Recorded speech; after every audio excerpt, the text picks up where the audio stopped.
की ज्याचं कुठलंही नवीन नाटक आलं की प्रेक्षकांना त्याची उत्सुकता असते, म्हणजे प्रेक्षकांच्या उड्याही पडतात त्या नाटकावर. मराठी नाट्यसृष्टीचा चॉकलेट बॉय म्हटलं तरी त्याला काही हरकत नाही असे प्रशांत दामले आज आपल्या सोबत आहेत. त्यांचं बहुरूपी हे नवीन नाटक रंगभूमीवर लवकरच येत आहे. आपल्या सोबत आहेत प्रशांत दामले, नाटकाचे दिग्दर्शक मंगेश कदम आणि नाटकाचे लेखक शेखर ढवळीकर. आपण सुरुवात प्रशांतपासून करूया. प्रशांत, आत्ताच्या 25 वर्षाच्या कारकिर्दीमध्ये इतकी रूपं घेतल्यानंतर आता हे बहुरूपी का करावं असं वाटलं? खरं सांगू का, बहुरूपी या नावातच सगळं आहे. तसं आपण प्रत्यक्ष लाईफमध्ये आता मुलाखतकार म्हणून एक रूप घेतलेलं आहेस, पण घरी गेल्यानंतर तुझं रूप वेगळं असतं.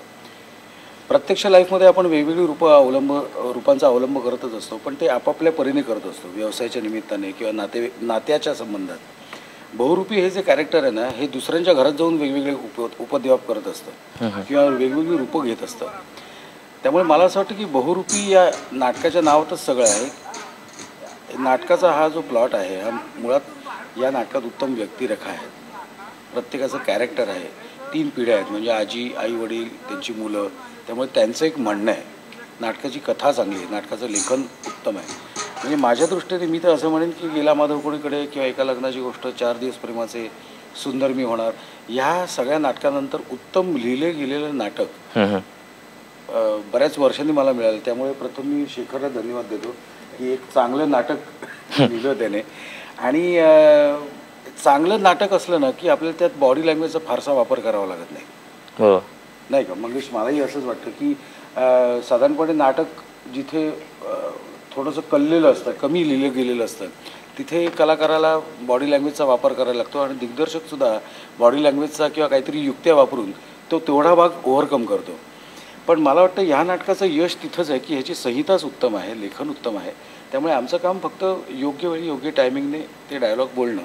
आणि बऱ्याच वर्षांनी असं एक डबल रोलवालं नाटक मिळालेलं आहे. त्यामुळे मला अतिशय आनंद झाला आणि मी ठरवलं आहे नाटक करायचं. म्हणजे सगळ्यात महत्त्वाची गोष्ट, निर्माता मी नंतर आहे, कलाकार आधी आहे. तरी पण शेखर असं विचारायचं वाटतं की निर्माता खुश आहे.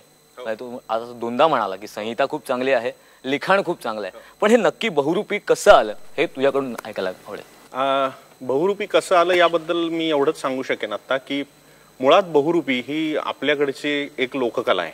म्हणजे परंपरेतून आलेले जे लोककलाकार आहेत, ज्याच्यामध्ये वासुदेव आहे किंवा बाळ संतोष सारखी एक कला आहे, तसा हा बहुरूपी हा एक लोककलांमध्ये लोकप्रिय असलेला कलाकार आहे की जो वेगवेगळ्या प्रकारची रूपं घेऊन एका बाजूनी तुमची करमणूक करतो आणि दुसऱ्या प्रकारे ती करमणूक करता करता तुम्हाला 4 गोष्टी तो शिकवून जातो. असं दुहेरी काम आपल्या कलाविष्कारातून करणारा तो एक कलाकार आहे.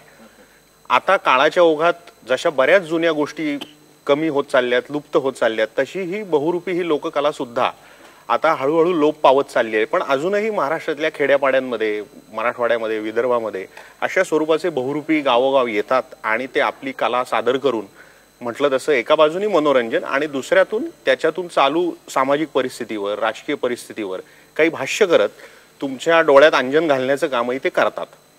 हा एका बाजूला बहुरूपीसारखा असणारा लोककला आणि दुसऱ्या बाजूला आत्ता विशेषतः माध्यमांचा रेटा जेव्हा प्रचंड वाढत चाललाय तेव्हा कलेचं स्वरूप जे बदलत चाललंय आणि कलेच्या बाजाराला आता जेव्हा खूप महत्त्व आलेलं आहे, म्हणजे कलेमध्ये मार्केट फोर्सेसचं महत्त्व खूप वाढत चाललेलं आहे.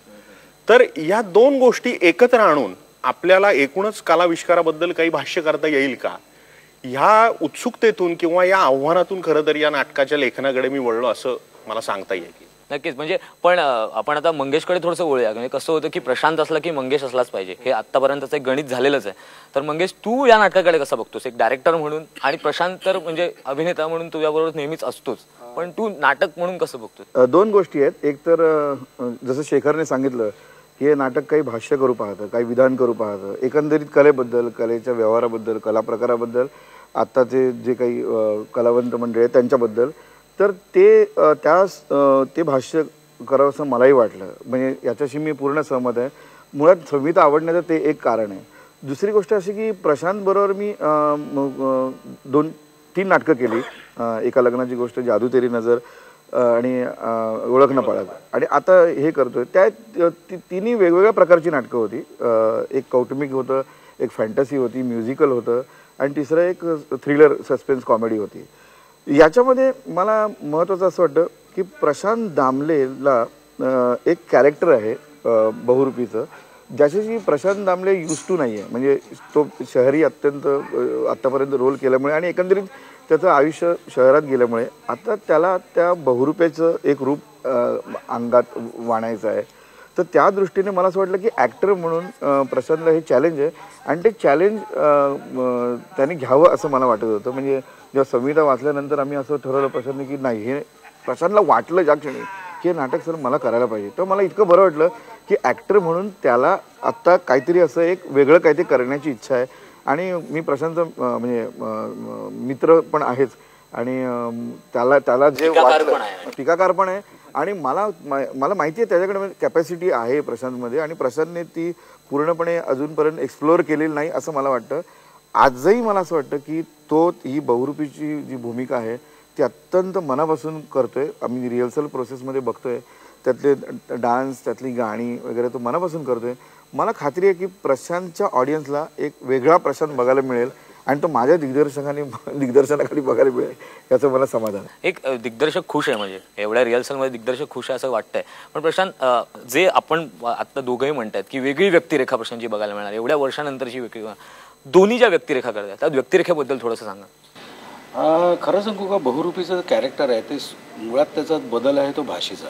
म्हणजे आपण जी भाषा शहरी भाषा आहे ती शहरी भाषा त्याची नाही आहे. त्यामुळे ग्रामीण भाषेचा बाज कसा असावा, बरं तो फक्त पश्चिम महाराष्ट्रातला वाटता कामा नये, तो विदर्भातला वाटता कामा नये, तो मराठवाड्यातला वाटता कामा नये, पण तो शहरातला सुद्धा नाही आहे. बरं, अगदी टिपिकल आपण तिकडची अहिराणी किंवा अशी भाषा वापरून सुद्धा चालणार नाही, नाहीतर मग शहरातल्या लोकांना काय म्हणायचं याला, मुळात लेखकाला काय म्हणायचंय, दिग्दर्शकाला काय दाखवायचंय हे जर लोकांपर्यंत पोहोचलं नाही, त्यामुळे तो मधला जो सुवर्ण मध्य होता की म्हणजे ग्रामीण बाज, ग्रामीण भाषा आणि शहरी लोकांना कळेल अशी भाषा, असा जो आहे ना, असा हा जो समतोल साधायला पाहिजे तो माझ्या दृष्टीने अतिशय कठीण होता. पण शेखरशी आणि याच्याशी बोलल्यानंतर एक लाईनअप तयार झालं की आपल्याला या पद्धतीने जायचंय. पण मंगेश, एक गोष्ट आहे ना की प्रशांतला आजपर्यंत अशा व्यक्तिरेखेमध्ये बघितलेलं नाही. तुला असं वाटलं नव्हतं, कारण तू 4 नाटकं केलीस, तुला असं वाटलं नव्हतं की प्रेक्षक हे एक्सेप्ट करतील प्रशांतला या जॉनरमध्ये, किंवा जे आतापर्यंत बघत आलेत प्रेक्षक त्याला? म्हणजे प्रशांतला मी स्टार समजतो, मराठी नाटकातला प्रशांत दामले स्टार आहे. आता हा स्टारडम कुठून येतो, त्याच गोष्टी कदाचित तुम्हाला कराव्या लागतात ज्या पॉप्युलर आहेत त्या. मला असं वाटतं की प्रत्येक ॲक्टरने म्हणजे स्टारने तर अशी चॅलेंजेस घेतली पाहिजेत, त्याशिवाय त्याचं जे टॅलेंट आहे ते एक्सप्लोअर होणार नाही, ते तेच करत राहणार. तर आम्ही जेव्हा चर्चा केली तेव्हा मला हेच वाटलं की प्रशांत, याच्यात तू जे म्हणजे आत्तापर्यंत जे लोकांपर्यंत पोचला नाही की तू 1-2 व्यक्तिरेखा वेगवेगळ्या, एक अत्यंत ग्रामीण भागाची, अत्यंत शहरी, स्वतः प्रशांत दामलेची भूमिका, अशा 2 वेगवेगळ्या व्यक्तिरेखा तुला करायला मिळतात आणि त्या स्ट्रॉंगली जेवढ्या बाहेर येतील, ऑडियन्समध्ये जातील, तेवढी लोकांना मजा येणार आहे. आणि मला वाटतं की हे चॅलेंज आहे, हे प्रत्येक ॲक्टरने कधीतरी घेतलंच पाहिजे.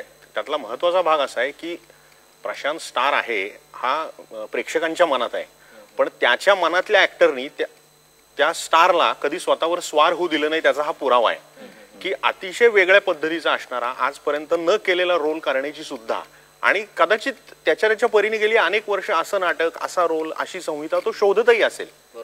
तर कुठेही त्या लोकांच्या मनात असलेल्या स्टारडमच्या आहारी न जाता त्याच्या मनात असलेल्या एका आर्टिस्टचा जो शोध आहे तो चालू असल्याचं हे प्रूफ आहे असं मला वाटतं.